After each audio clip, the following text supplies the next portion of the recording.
Hey, what's up, Kairos? Welcome back. Шинэхэн бидний мэд хипхоп контентын 2 дахь дугаараар уулзж байгаа та байна. Хүү бичлэг дээр хэдүүлээ юу ярилцах вэ гэхээр ерөнхийдөө эхний бичлэг дээр хэдүүлээ хипхопын үүсэл гарал, хэн яаж анхны парик хийсэн, хэн анхны рэпик хийсэн, хэн ямар хамтлаг анхны хамтлаг нь байсан гэх мэт чи үүсэл гарлыг нь товчхон ярилцсан бол одоо илүү андерграунд урлаг маань мейнстрим руу яаж шилжсэн бэ? Олон нийтийн чихэнд яаж хүрсэн бэ гэдэг талаар товч бөгөөд тодорхой ярих гэж хичээн. Тэгээд миний хувьд бол Toast to Zoos гэдэг гарчиг бол илүү catchy бөгөөд яг underground to mainstream гэдэг дээр бол яг тохирох юм шиг санагдсан. Тэгээд гарчигн дээр гайхсан хүмүүст бол ерөөдөө юм тайлбараа тэгээд бичлэг рүү орцгоё.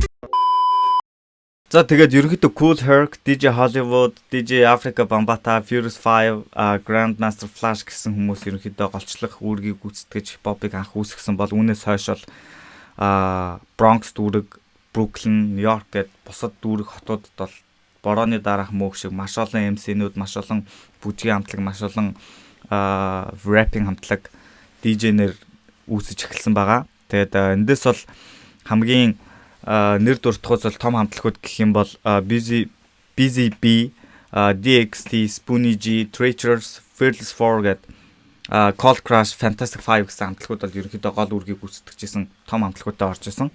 Харин Fantastic Furious 5 нөгөө Grandmaster Flash анхны бидний мэдэх хамтлаг маань бол энэ үеийнхнаасаа бүр тасарчихсан топ нь болцсон бусад өөр хотуудаар очиод тоглолт хийгээд явж исэн учраас бусад дөнгөж гарч ирж байгаа хамтлагуудад нэг гараан дээрээс өршөлтөх том боломж гарч ирсэн гэдэг утгаараа маш олон хамтлагууд бол үүссэн байгаа. Тэгээд энэ дундаас бол энэ шинэ гарч ирсэн хамтлагууд дундаас бол хамгийн топ 2 нь бол Cold Crush болон Fantastic 5 гэсэн хамтлагууд бол яг маань тухайн үедээ үзэгчдийг үргэлж алцуулж яадаг, хооронд нь талцуулж яадаг яг л Real Madrid, Barca, Boston Celtics, Lakers эсвэл Messi, Ronaldo гэдэг юм уу тийм гэх мэтчлэн одоо том ривалууд шиг яг тухайн үедээ үзэгч сонсогчдыг бол яг хооронд нь алцуулдаг, хоорондоо яг алдцдаг хоёр хамтлаг. Хамгийн анхны баатал бол хипхопын түүхэнд хамгийн нэлээд том супер том баатал гэж яригддаг. Тэгээд тухайн баатал нь бол задгаа талбайд болж исэн хоёр хамтлаг хоёр талаас бүжгээр, рэпер, DJ хөгжмөр бүх талаас бүх талын авьяасаараа өрсөлдөж исэн байгаа. And when we shock the party and do it right, they seem to all go crazy. Тэгэд ерөнхийдөө хипхоп нь яг ингэж ийм хобби болж явж исэн бол анхны тэр баатлаас хойш бол энэ хоёр хамтлагийн хувьд бол илүү serious болж эхэлсэн. Яа тэгэхээр тухайн үедээ шагналын сан $1000 гэсэн $1000 шагналтай байсан. Тухайн үедээ нэгдүгээр их мөнгө, хоёрдугаарт хийдэг байсан зүйл дээр нь мөнгө ороод ирэхээр илүү professional хандах шаардлага гарч эхэлсэн. Тийм учраас хоёр хамтлаг хоёр талаас нь нэлээд хичээсэн, бүх юмаа гаргасан. Тэгээд зохион байгуулж байсан хүмүүс нь бол $1000-ыг бол ялсан хамтлагт нь $700, ялгцсан хамтлагт нь $300 өгөх боломж байна. Та нар юу гэж бодож байна гэж санал хоёр хамтлагаас асуусан боловч хоёр хамтлаг хоёулаа бие биен лүгээ харж агаад хамтлагийн гишүүд рүүгээ харж агаад fuck it зүгээр ялсан бүгдийг авъя, ялгцсан зүгээр хоосон гэртээ харъя гэсэн дийлийг хийгээд ерөнхийдөө хоёр хамтлаг хоёр талаас оол нь хийгээд бүх юмараа өрсөлдсөн. Үзэгчдийг гайхалтай хоёр талд хуваасан, хооронд нь алцуулж чадсан амар одоо юу гэм одоо хэрүүл шуугаан те бүр юм галзуу болсон. Тэгээ шүүхэд маш хэцүү болж эхэлсэн. Тэгээд зохион байгуулж исэн хүмүүс нь парент ирсэн, перформанс дээр ирсэн бүх хүмүүсээс за алга ташилт болон хүмүүсийн орилго чимээгээр энэ асуудлыг шийдъя гэд ялагчийг шийдэхээр болсон боловч Fantastic 5 энэхүү батал дээр үзэгчдийн саналаар ерөнхийдөө ялсан байдаг. Тэгээд энэ баатал нь бол ерөнхийдөө бол бүх юмний эхлэл байсан гэж үздэг. Тэгээд энэ баатлаас хойш хүмүүс тейп амир их сонсдог болсон. Хамтлагууд одоо хуурцган дээр дуунуудаа бичээд тэр баатал дээр гарч исэн лайнуудыг, дуунуудыг бүгдийг хурцган дээр бичээд яг тэр баатлаас хойш бол маш хурцтайгаар хөгцсөн. Яг хуурцаг гэдэг зүйл бол амар их хөгцсөн. Тэгээд хүн болгон ийм том чимдам шиг юм бариад тэрэн дотор нь ингээд маш олон хамтлагуудын funky four юу гэдэг те бахан хамтлагуудын хуурцагнууд авч явдаг те тийм хуурцагны сонсолт бол амар их өссөн. Тэгээд сонсогчдын ихэнх нь баатлын дараа хуурцаг сонсоод Cold Crush энэ дээр энэ бааталтаар ялах байсан байна гэж ихэнх сонсогч болон тухайн үеийн хүмүүс ярьдсан байлаа. Яа тэгэхээр Fantastic Five-ын болохоор илүү performance талдаа сайн хамтлаг байсан гэж ярьдаг. Тухайн үед Fantastic Romantic Five гэж нэрлэдэг байсан. Яа тэгэхээр илүү эмэгтэй хүмүүс рүү чиглэсэн үхтэй, илүү music сайтай, хөнгөн smooth дуулдаг, гоё бүжгэлдэг ч гэдэм юм. Тиймэрхүү performance талаасаа нэлээд сайн учраас тэр баатал дээр ялсан. Дараа нь харин хуурцгуудын сонсоход бол Cold Crush гэсэн хамтлаг нь яг баатал гэдэг утгаараа ялгч байсан байна гэж хүмүүс одоо санал нэгддэг байгаа. Яа тэгэхээр Cold Crush бол харин бүр эсрэгээрээ илүү attack хийсэн, илүү punchline дээр суурилсан. Яг ийм цөөхөн хэрнээ яг баатал учраас тэр нөгөө хамтлагаа үггүй болгосон лайнуудыг хийсэн ч гэдэм үү те. Яг хамтлаг руугаа хийсэн лайнуудтай байсан бол Fantastic Five юм бол илүү үзэгч рүү чиглэсэн ийм мейнстрим дуунууд тиймэрхүү хөнгөн дуунууд хийжсэн учраас перформанс сайтай учраас байсан учраас батал дээр ялсан байдаг гэдэг. Тэгээд үүнээс хойш энэ дээр бол хамгийн том үүрэг гүйцэтгсэн хүн бол одоо Cold Crush хамтлагийн Grandmaster Gaz гэсэн гишүүн байгаа. Энэ гишүүн бол өөрөө яг бид нар хамгийн анхны rap king-ийг DJ Hollywood гэсэн шиг DJ Hollywood бол ерөнхийдөө бол яг freestyle явдаг, илүү юм party хэмээгийн дуунууд хийдэг байсан бол Gaz-ийн хувьд бол яг lyric-ийг дараагийн нэг түвшинд аваатсан. Яг цаасан дээр бичээд болохгүйг нь хасаад дахиж үг бичээд ингээд яг юм яг анхны шүлгийг хийсэн хүн нь бол Grandmaster одоо Gaz гэдэг Cold Crush хамтлагийн гишүүн байгаа. Энэ хүн нь бол яг lyric-ийг дараагийн нэг түвшинд аваатсан. Одоо өөрийнх нь legacy нь бол тэгж явдаг. Тэгээ тийм ч учраас Cold Crush-ийн үг болон punchline-ууд нь илүү байсан гэж яригддаг байгаа. Тэгээд энэ цаг хугацаа бол ерөнхийдөө 1971-ээс 79 оны хооронд болж байгаа үйл, Нью-Йоркод болж байгаа үйл явц. Тухайн үед бол хамтлагууд маш их дуунууд хийгээл дандаа хуурцган дээр бичдэг байсан. Тэр нь бол яг чанарын өндөр түвшинд байсан уу гэвэл үгүй. Яг студийн рекордд бол орж байгаагүй маш олон дуунууд бол зөвхөн парен дээр дуулагдаад хаягдсан, мартагдсан тийм дуунууд бол маш их байсан. Тэгээд хамгийн анхны яг рекорд хийгээд хит болсон дуу яаж үссэн талаар хэдлээ ярилцах болно. За тэгээд хэдүүлээ одоо анхны яг рекорд хийгээд хамгийн анхны супер хит болсон дууны талаар ярилцах болно. Тэгээд энэ дууг ярилцахын тулд хэдүүлээ Нью Жерси хот руу очих хэрэгтэй. Тэр дундаа Silver Robinson гэсэн эмэгтэйтэй танилцах хэрэгтэй.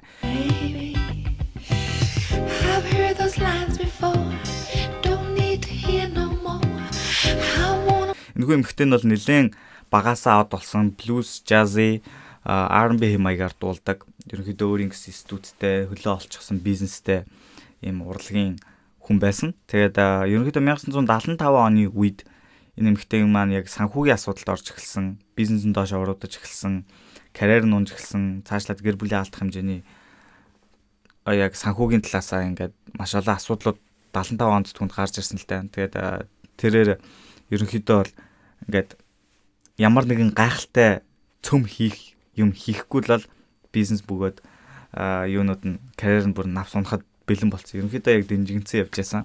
Тэгээд яг хамаатныхаа үний төрсөн өдөр дээр явж байгаад хамгийн анхны яг rap DJ rapping хийж байгааг сонсоод за энэ яг миний miracle, миний гайхалтай зүйл юм байна. Би энийг рекорд хийгээд карьераа болгон бизнесээ аврах зүйл маань бол яг энэ юм байна гэж шийдээд тэгээд ерөнхийдөө Нью Жерси хотод рэп хийдэг хүмүүсийг цуглуулж эхэлсэн. Тэгээд тэр дундаас бол Hank, Mike тэгээд Master G гэсэн гурван хүнийг шалгаж үзээд гурвантай нь уулзаад тэгээд суурин дээр нь рэп хийлгээд тэгээд манай хүн нэгийг сонгох хэрэгтэй байсан боловч тэгээд яг алийн сонгохтой үнэхээр чадахгүй байсан. Тэгээд гурвангийн нэг газар цуглуулаад та гурыг ингээ нийлүүлээд нэг хамтлаг болох надад санаа байна. Та нарт ямар санал байна гэд гурвангаас нь асуусан. Гурлаа зөвшөөрөөд за тэгээд тэр гурав цугласнараа хамгийн анхны рекорд хийгдсэн дуу нь бол ерөнхийдөө Rap is Delight гэсэн анхны дуу гарсан. Энэ дуу нь бол гарсан даруйда дэлхийн хамгийн анхны рэп супер хит дуу болж чадсан. The Sugar Hill Gang.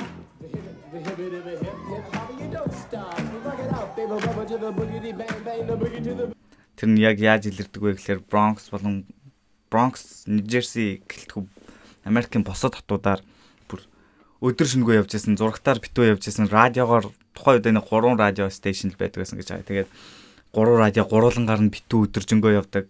Дэлгүүр оронгууд дэлгүүрт явж яадаг, таксин сонгоо таксинд явж яадаг, годомжинд хүмүүс хөгжмөр сонсоод байж яадаг. Тэгэл юм 5 давхар 6 давхар апартмент байлаа гэж давхар бүр дээр тэр дуу явж яадаг ч гэдэм үү.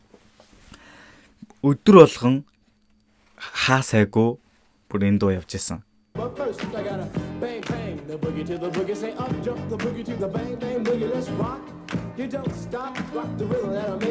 Энэ нь бол бүр яг супер хит анхны дуу гэж ярьдаг. Тэгээд ерөнхийдөө бол бас зарим нэгэн одоо юу экспертүүд ч гэсэн яг энэ дуу шиг супер хит болсон рэп дуу одоо хүртэл гараагүй гэж зарим тайлбарлалт юм байлаа.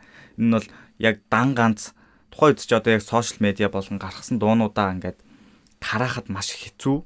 Ерөнхийдөө деливери хийхэд маш олон сувгууд багтаа байхад маш богино хугацаанд маш их хүмүүс таалагдсан. Маш дан ганц Америк гэлтгүй бусад Европын одоо Итали, Франц юу гэдэг Швед гэдэг юм уу бусад улсуудад энэ дуу бас очиод ингээд хит болсон байсан. Ер нь бол богино хугацаанд хамгийн супер хит болсон дуу байгаа. Тэгээд энэ дуу бол ерөнхийдөө яг мейнстримийн хамгийн анхны рэп дуу. Мейнстрим болоход рэпийг бусдад хүлээн зөвшөөрөхөд хамгийн үүрэг нөлөө оруулсан дуу гэж ярьдаг. Яг олон хүний чихэнд рэп гэж ийм юм байдаг шүү гэдгийг сонсоход хамгийн анхны сонголтоор бол энэ дуу нөлөөлдөг байгаа гэж тайлбарласан байдаг. Тэгээд яг жинхэнэ рэпийг хийжсэн Bronx рэпийг хийжсэн бусад хамтлагууд одоо Furious 5-ын байна. DXT-ийн Busy Bee одоо Cold Crush юу гэдэг энэ хамтлагууд бол Sugar Hill Gang гэдэг бидний ярьсан Hang Mike Master J гэсэн 3 гишүүнтэй энэ хамтлагийг бүгд үзэн ядчихсан. Яа тэгэхээр хамгийн гол үзэн алдах шалтгаан нь юу байсан бэ гэхээр ерөнхийдөө Mike нь юунд амьдарч байсан? Нью-Йоркод амьдарч агаад тэгээд юу New Jersey руу очиж амьдарсан хүн байсан. Тэгээд Нью-Йоркод байх хугацаанд Cold Crush хамтлагийн Grandmaster Gaz буюу бидний нөгөө өмнө ярьсан хамгийн анхны рэп шүлгийг бичижсэн үний хажууд ойрхон байсан байдаг гэдэг. Тэгээд тэр хүний тухайн үедээ хийжсэн рэп шүлэг юу гэдэг тэрнээс нь цээжлээд эсвэл хулгайлаад Нью-Жерсиэр нүүрсэн Азар Тэнд Silver Robinson-тай танилцсан. Тэгээд Gaz-ийн бичсэн байсан шүлгийг түнд сонсоход өөрөө өглөөд тэгээд таалагдаад тэр дуун бүр супер хит болж исэн.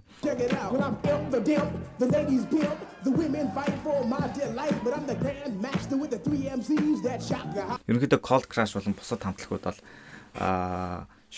Sugar Hill Gang-ыг бол илүү хулгайчнаар илүү тийм үгийн хулгайлаа супер од болчоор ямар алиг байх вэ мэдэн штэ. Тэгэхээр илүү үзий ядчихсан гэж тайлбарлаж болно. Гэхдээ ямар ч байсан вэрэвэр тэгээд яг rap гэдгийг бол олон нийтэд хамгийн супер хүргэж чадсан дуу бол Rap is Light гэдэг дуу байсан юм. За тэгээд энэ дуу гарснаас хойш бол ерөнхийдөө яг харуудын хөгжим цагаанууд руу нэвтэрч эхэлсэн. Яг даунтаунд хөгжмөд явж эхэлсэн. Rap дуун дээр хүмүүс бүжиглэх дуртай болсон. Ялангуяа цагаанууд диско хөгжмөөсөө илүү удаад rap дуу сонирхож эхэлсэн. Тийм учраас даунтаунд хар DJ-нэр хэрэгтэй болсон. Тэгээд яг рэп хөгжим хийдэг DJ-нэрээс хамгийн өндөр ранктай хамгийн их одоо цаануудын дунд хурдан нэвтэрч чадсан хүн бол Africa Bambaataa гэсэн DJ. Бид нар нэгдүгээр дугаар дээр ярилцсан. Тэр DJ нь бол тухайн үедээ маш хачин хэрнээ маш сонирхолтой хөгжмүүд хийжсэн. Яг хүмүүс тайлбарлахдаа яг л юм Ghetto Town, Starships ирсэн юм шиг гэж тайлбарладаг байсан. Zulu Nation гэсэн nation-ыг одоо nation гэдэг өөрийнхөө хөдөлгөөнийг хийдэг байсан. Харуудын төлөө ажлуудыг хийдэг байсан. Тэрнүүгээрээ дамжуулаад хөгжмөөрөө тэр ажлуудад дамжуулаад хийдэг байсан. Тэгээ тэрний хийдэг байсан хөгжим нь ерөнхийдөө бол хөгжим судалдаг хүмүүс яг юм futuristic, funky тэгээд юм хөгжимлөг тэгээд юм бүжиглэхэд маш тохиромжтой тийм юм супер микс хөгжмүүдийг хийжсэн. Тэр нь бол цагаануудтай амар их таалагдчихсан. Тэгээд тэрнээс гадна мэдээж Grandmaster Flash байгаа. Grandmaster Flash бас яг DJ тал дээрээ мэдээж супер болцоо байсан учраас энэ тэнд ерөнхийдөө ингээд DJ-үүд маань хипхоп DJ-үүд маань ингээд супер од олж эхэлсэн байгаа. Тэгээд ерөнхийдөө хүлээн зөвшөөрөгдөх хэмжээнд бол бүгд өөр өөрсдийнхөө хэмжээнд ингээд нөлөөлж ирсэн байгаа. За тэгээд дараагийн хөгжлийн маань нэг хэсэг маань юу вэ гэхээр хүмүүс гайхчихж магадгүй хамгийн анхны хамтлаг гарсан Furious Grandmaster Flash and Furious 5-ийн хайчж байгаа гэдэг. Тэр хамтлаг маань бол ерөнхийдөө дараагийн төвшөнд хипхопыг аваачхад бүр амар том үүрэг нөлөө гүйцэтгсэн. Энэ нь яг яаж тайлбарласан бэ гэхээр хипхопыг бол хүмүүс ихэнхдээ тухайн үедээ нэг хэсэг хугацаанд Rap is Delight болон Bambaatагийн хөгжмүүдээс болоод за парины хөгжим юм байна. Энэ бол зөвхөн пари, let's party гэдэг хөгжим юм байна гэж исэн бол Furious 5. Тэг message гэдэг энэ дуу маань тухайн үедээ гараад яг утга концептыг бүрэн утгаар нь өөрчилсөн.